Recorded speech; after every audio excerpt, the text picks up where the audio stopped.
आङो दंफैयो गुवाहाटी नोगोरमानि सिङाव थानाय जे बावैसो सिगाङाव जालांनाय जे एभिक्सन जे बर' न'खरफोरखौ जेहाय न' सिफायनानै होदोंमोन बेवहाय दिनै बेवहाय ट्राइबेल संघ आरो गोबां आफाद बर'नि जे ट्राइबेल आफादफोरा जे खौसे जानानै दिनै जे धरना होदों बे धरनायाव जे मा जाहोननि थाखाय लानाय जादों आरो मा हाबाफारि लादों बेनि सायाव जों मिथिनो बे समाव दिनै नोंथांमोना जे बे सिलिंखार जानाय न'खरनि जे जायगायाव बेवहाय फैनानै नोंथांमोना जि धरना होबाय बे धरनानि सायाव नोंथांमोना मानोना आं डक्टर हिमन्त बिश्व शर्मानि गिबि मन्त्रि हिसाबै बिबान लानायनि उनाव बियो थामथि खेब थागिबि जनजातिफोरखौ न' बां सिफायना होख्रांनाय खामानि गिबियाव थांनाय नभेम्बर दानाव लामदिङाव मिया बांलादेशिखौ एभेक्सन खालामनायनि नामाव 96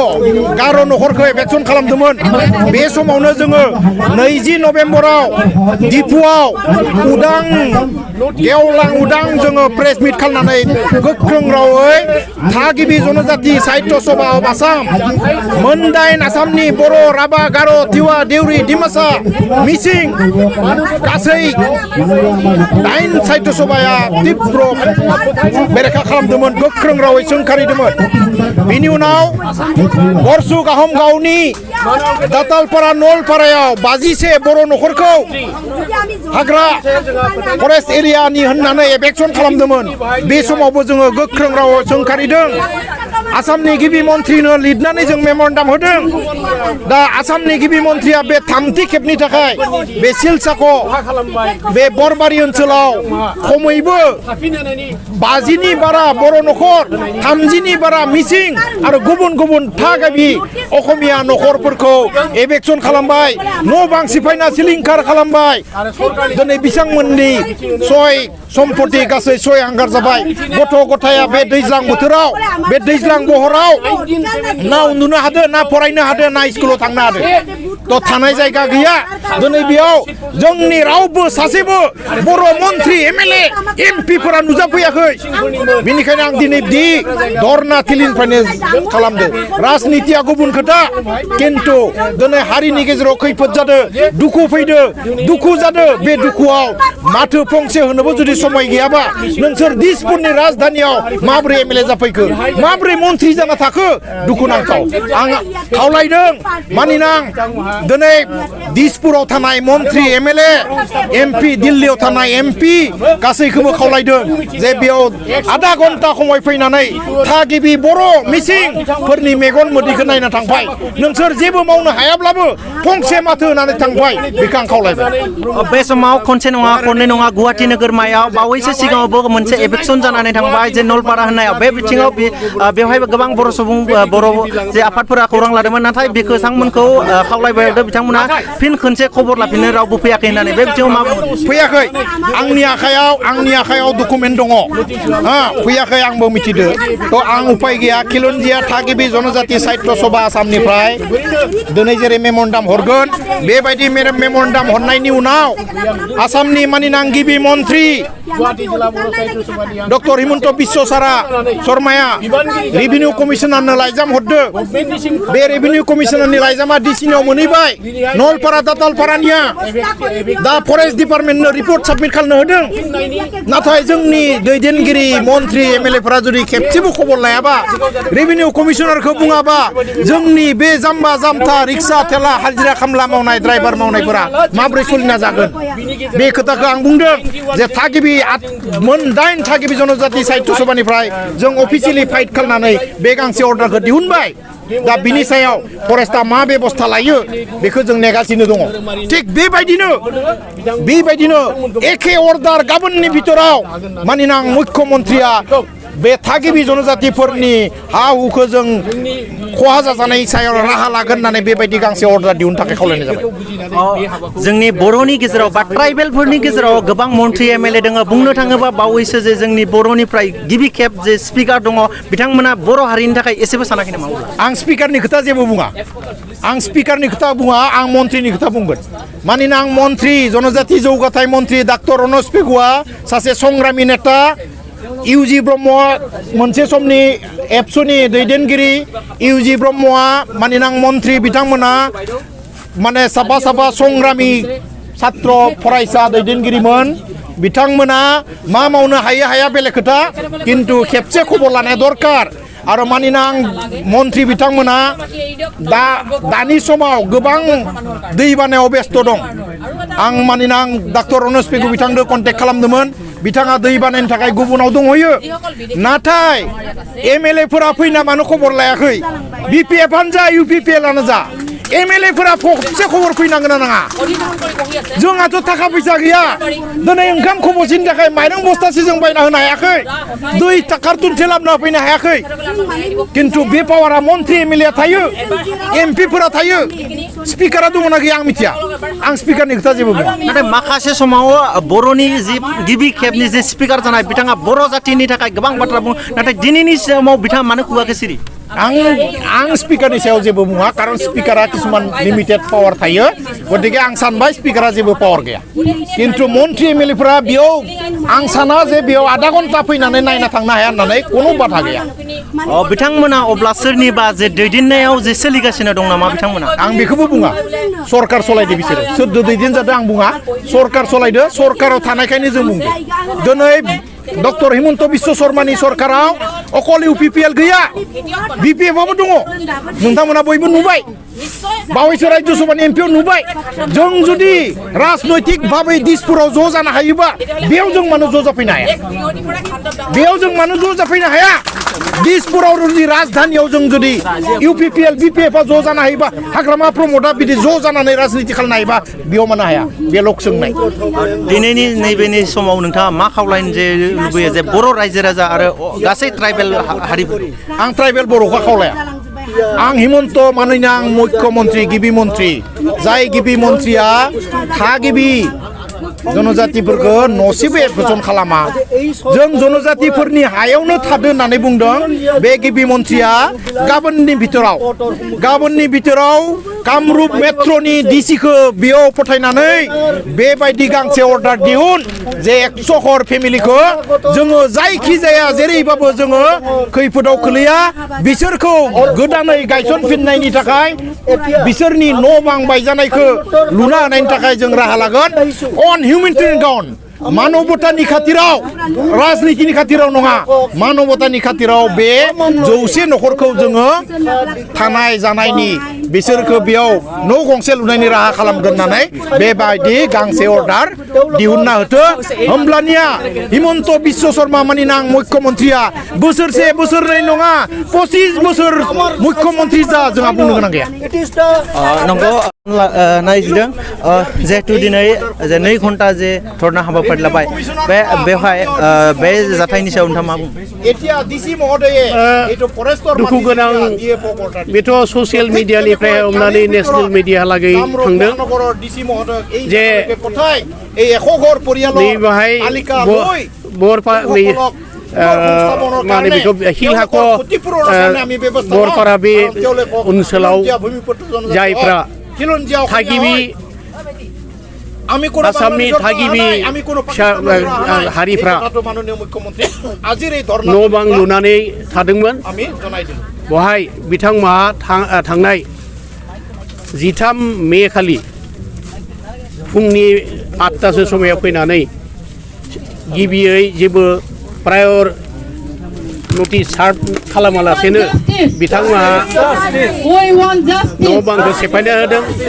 आरो बे समाया ओइदिनखालि जथेस्थ' अखा हागासिनो दंमोन हिउमेनिटि ग्राउन्डखौ नायनानै बिथांमोनहा ओइदिनखालि अखा हाखालि न' बांखौ सेफायालासेनो बिथांमोनखौ जुदि बुङोमोनबा जे बे एरियाया गभर्नमेन्टआ जिथु प्रजेक्ट खालामदों बे प्रजेक्टनि बिथोराव गोग्लैयो नोंथांमोना हायोबा थाबैनो बिनिफ्राय जायखारलांनाया मोजां बे बाथ्राखौ जुदि बिथांमोना बुंनायमोनबा आरामसेनो बिथांमोना हयथ' सरकारनि खोथाखौ गनायनानै थाङालासेनो थानाय नङामोन आरो जों मिथिनायाव 100 फुट 100 मिटार होनना बुंदों सरि 100 मिटार जिथु बिथांमोना बुंबाय बे जायगायाव बिथांमोना मानो सिन होदिया बेयाव मानो खुन्था गायनानै दोनदिया जे गभर्नमेन्टनि प्रजेक्टनि गेजेराव बे 100 मिटारा जिथु दै लांनायनि जिथु प्रजेक्ट खालामदों बे नालानि 100 मिटार बे सिमाखौ बिथांमोना मानो सिनायनाय बायदि खालामना होखादिया जुदि बेखौ होनायमोनबा निस्सय बिथांमोना जायफ्रा दिनै एभिक्टेड जानानै दङ बिथांमोना बोदै भाई बिथोराव सिङाव हाबनाय नङामोन आरो सोरबा जुदि हाबनानैबो दङमोनथाय बिथांमोना ओंखारबोनो बाध्य जागौमोन बे बाथ्राखौ नायनानै आं बुङो दे बेबायदि गले गले जोंनि थागिबि जनजातिफोरखौ जोंनि बर'ल' नङा मिसिंल' नङा टिवाफोरल' नङा आरो गुबुन गुबुन थागिबि आसामनि बे बिथांमोनखौ एभेक्सन खालामबाय थानायखौ जोङो एसे दुखु मोनबाय थादों आरो जोङो थुनलाइ आफादनि संगठनैब्लाबो जातीय समस्या बियो दिनै जोंनि बेयावल' खालामाखै जोंनि बे सिलसाखौ बे एरियायावल' बेयाव खालामाखै दातालपारा आहमगावनि बिथिंजाय साहाथिंजाय बेवहाय नलपारा होननाय मोनसे गामि दंमोन बे फरेस्ट एरियानि गेजेराव गोग्लैयो बेहाय बिथांमोनहा 51 न'सो 51 न'खरखौ बेहायबो बिथांमोना एभेक्सन खालामदों बियो बारा दिननि खोथा नङा थांनाय मा मास मोनलाय एप्रिल दानावमोन बियो एप्रिल मासाव फेब्रुवारि बिदि खालामबाय दिनैहाय मे मासनि 13 तारिखे बेखौ खालामबाय बिनि सिगां बांलादेशि होननानै होखारनायनि नामाव सुप्रिम कर्टनि भार्डिक्टखौ लानानै बिथांमोना लामदिंनि फरेस्ट एरियायाव गार' सुबुंनि गार' फोलेरनि बिथांमोना बेयाव न' बां लुना दंमोन बहु बोसोरनिफ्राय बिथांमोनखौबो होखारनाय जादों बिनिफ्राय जेनेबा दा बिथांमोनखौ बबेबा मोनसे जायगायावहाय दोनदों होननानै जों मिथिगौ बेबायदियैनो दिनैनि बे बरबरि जिथु माबानि सिलसाख'नि बिथांमोन एभेक्टेड जानाय परियाल बिथांमोनखौ बेबायदिनो होफिननांगौ आरो आं बेखौनो बुंनो थांबावो जिहेतु 100 मिटारनि भितरावसो होनबाय नालाय जोंनो 30 मिटार हगारना हो 70 मिटार नोंथांमोना गभर्नमेन्ट प्रजेक्टआव लाखिनानै दोन बे 30 मिटार जिथु जोंनो मोनगोन बहायनो हयथ' 91 बेहाय न'खर दङ बे न'खरफोरखौ फज'नानै लाखिनायनि खाबुखौ होयोबा जों गोजोननाय मोनगोन आरो खोना मिथिना मोनबावदों बिथांनि थागिबिनि रायजोफोरा फोरमायबावदों बे खाथियावनो सोरबा राजखान्थि दैदेनगिरिनि जे गोबां बांला दङ होननानै बे बिथिङाव बे बांलानि सायाव मा बुङो बाहाय जोंहा बुंनो गोनां गैया बिथांमोना मा प्रसेसनि गेजेरजों बाहाय बांलाखौ लुनो हादों खारन बाहाय किसुमान खोथा थायो गभर्नमेन्टनि किसुमान सिस्टेम थायो बेखौ हयथ' फल' खालामदों बिथांमोना बेखायनो हयथ' हायाखै आरो गुबुनावहाय जों गले गले नुबाय थायो अब्ला बर' रायजोफोरा जे गभर्नमेन्टनि सिस्टेमखौ भंग खालामदों खालामाखै मानो खालामनोबालाय जुदि नटिफिकेसन थानाय मोनबा बहाय जुदि बे लाइन होनानै दोनोमोनबा खुन्दा फबनानै जुदि दोनोमोनबा बे एरिया जोंनि गभर्नमेन्ट प्रजेक्ट होमब्लाना निस्सय जोंनि मानसिया इमान सिम्पोल बिथांमोना निस्सय थांनाय नङामोन बेयाव न' लुहैयामोन जों बेखौ मिथिगौ जोंहा फोथायनाय दङ जोंनि मानसिनि सायाव जोंनि सुबुंफोरनि सायाव जोंहा फोथायनाय दङ इमान सिम्पोल बिथांमोना जेखौ बुङो बेखौनो गनायो नङामोनबा दिनैहाय आलाय सिलाय बायदि थानानैबो जि खस्थ'यै बिथांमोना दिन थांबाय थादों दिनैसिमहालागै बेवहाय बुंनो थाङोब्ला जोंनि MLA MPफ्रा बिथांमोननि बिबानखौ लानो हाया नामा बा बिथांमोननि बाथ्राखौ साननाङामोन नामा ग्रेटार गुवाहाटियाव जोंथ' नुदों बर' मिसिं गार' टिवाफोरनि हाजोबमोन बेफोरखौ 1971आव जेला आसाम सरकारनि राजधानिखौ बाहाय लानानै फैयो दिसपुराव लानानै फैयो बिनि उनावहाय नायदो जायखौ जों गावनो दुब्लि नुजोबदोंमोन माइ गायनाय नुजोबदोंमोन बिनि मानसिफोरखौ बेफोर जायगा दिनैहाय माने कंक्रिट न'जों माने बुंफबजोबनानै दङ गतिके जोंनि मानसिया जेरैबाबो एफेक्टेड जादों बे जाहाथे जाया बेखौ दिनैनि बे भाइ जनाय धरनानि गेजेरजों जों खावलायो आसामनि गिबि मन्त्रि बिथां हिमन्त बिश्व शर्मानि सिम जे बिथांमोनखौ अन्तत हिउमेनिटिखौ नोजोर होनानै आरोबाव बेहायनो थाफिननायनि आं बुंनाय बायदि सिगां 30 मिटार जिथु बेखौ जों जिथु डिमान्ड खालामो बेहाय बिथांमोननो थानायनि राहाखौ खालामनो हायोबा जों गोजोनो नंगौ बिथांमोना जिहेतु बेहाय जे थानायनि राहा बेखौ खालामना होनांगोन नंगौ बे समाव आं मिन्थिना लाबावगोन जे सासे जे बेहाय दैदेनगिरि बिथांनिफ्राय जिहेतु दिनै बेहाय जे 2 घन्टा जे हाबाफारि लाबाय बे हाबाफारिनि सायाव मा दुखु गोनां बाथ्रा थांनाय 13 मे 2022 मायथाइयाव GMD जायखौ गुवाहाटी मेट्रपलिटन डेभलपमेन्ट अथरिटी बिथांमोना सिलसाखौ बिलाव जिखिनि भूमिपुत्र होनदों सन अफ द सयल होनदों बिथांमोना गोबाव बोसोरनिफ्रायनो बेयाव रायजो जाना दंमोन बिथांमोनखौ कुनु आगजाननि होआलासिनो प्रियर नटिस होआलासिनो बिथांखौ हठात फैनानै बे ओनसोलनिफ्राय बिथांमोननि न' बांखौ सिमफायनानै होखारदों आरो बेखौ प्रतिबाद खालामनानै दिनै जोङो बेनि न्याय नागिरनानै जोङो गुवाहाटी डिस्ट्रिक्ट दुलाराय बर' फरायसा आफाद गुवाहाटी डिस्ट्रिक्ट टाका मिसिं परिकेबां आरो गुवाहाटी डिस्ट्रिक्ट अल आसाम ट्राइबेल संघ गुवाहाटी डिस्ट्रिक्ट अल आसाम ट्राइबेल इउथ लीग बे गासै संगठनफ्रा जोङो जानानै बेवहाय बे न्याय बिनानै जोङो 2 घन्टा धरना जोङो हाबाफारि लादों आरो बे हाबाफारिनि गेजेरजों जोङो आसामनि गिबि मन्त्रि डक्टर हिमन्त बिश्व शर्मानिसिम जों गोसोखांलाय गथायगोन आरो जों मोनथाम डिमान्डखौ बेयाव होनाय जादों मोनसेयानो जाहैबाय जायखिजाया भूमिपुत्रफोरखौ सन अफ द सयलफोरखौ बे ओनसोलनिफ्राय उदखाट खालामनायखौ न' बां सिफायनायखौ इमिडियेटलि बन्द खालामनांगौ आरो 2 नम्बरानो जाहैबाय जाय सुबुं थागिबि सुबुंफोरखौ ट्राइबेल सुबुंफोरखौ बेनिफ्राय होखारबाय बिथांमोनखौ बे जायगायावनो आसाम सरकारा फिन थाफैनाय राहा खालामनानै होनांगौ आरो 3 नम्बरानो जाहैबाय थांनाय 13 तारिखआव बिथांमोननो जेबो नटिस होआलासिनो फुंनि 8टायाव फैनानै बिथांमोना मानसियाल' खारनो हादों नाथाय बिथांमोननि धन सम्पतिफ्रा गासिबो सिलिंखार जादों जिहेतु बिथांमोननि धन सम्पतिया सिलिंखार जाबाय बेनि थाखाय बिथांमोननो आसाम सरकारा रां अनसुंथाइ होनांगौ होननानै जोङो आसामनि गिबि मन्त्रिनि हस्तक्षेप नागिरनानै दिनै जों 2 घन्टा धरना हाबाफारिनि गेजेरजों जों गोसोखांलायनायखौ गथायदों माखासे बर'नि गेजेरावनो गोबां दैदेनगिरि दङ मन्त्रि MLA दङ बिथांमोना जे बर'नि गेजेराव दिनै दुखुनि समाव फंसेबो खुगा सिनायखौ नुनो मोनाखै बे बिथिङाव जे नोंथाङा सासे बर'नि गोख्रों दैदेनगिरि जानानै मा खावलायो जोङो दुलाराय बर' फरायसा आफादनि आं सासे सोद्रोमा आरो बेवहाय आङो सेन्ट्रेल कमिटिनि सासे लोगो गाहाय नेहाथारि हिसाबै बेवहाय दुखुथिया जोंनि बर' फिसाफोरनि जों न्यायनि जानानै जों बेवहाय जोङो होस्रिखावनो फैदों न्याय नागिरनो फैदों आरो जोंजों लोगोसे बेवहाय उदालगुरि जिल्ला एबसुआबो दङ बाक्सा जिल्ला एबसुआबो दङ साउथ कामरुप डिस्ट्रिक्ट एबसुआबो दङ गवालपारा डिस्ट्रिक्ट कमिटि एबसुआबो दङ जों गासैबो जों बेवहाय जोंनि थागिबि बर'फोरखौ इनाय खालामनायनि हेंथायै बिथांमोनखौ न्याय खालामनो थाखाय जों बेवहाय होस्रिखावनो फैदों आरो आसामनि गिबि मन्त्रि डक्टर हिमन्त बिश्व शर्मानिसिम जोङो आर'जलाइनि गेजेरजों बिथांमोनखौ जोङो न्याय होनांगौ होननानै जों बेवहाय आर'ज गाबनो फैदों आरो जोङो दुलाराय बर' फरायसा आफादै सोर बर'नि संगठना मा खालामदों मा खालामा जों बेखौ बुंनो थाङा जोंनो बुंनांगौ होननानैबो साना नाथाय दुलाराय बर' फरायसा आफादा जोनोमनिफ्रायनो दिनैसिम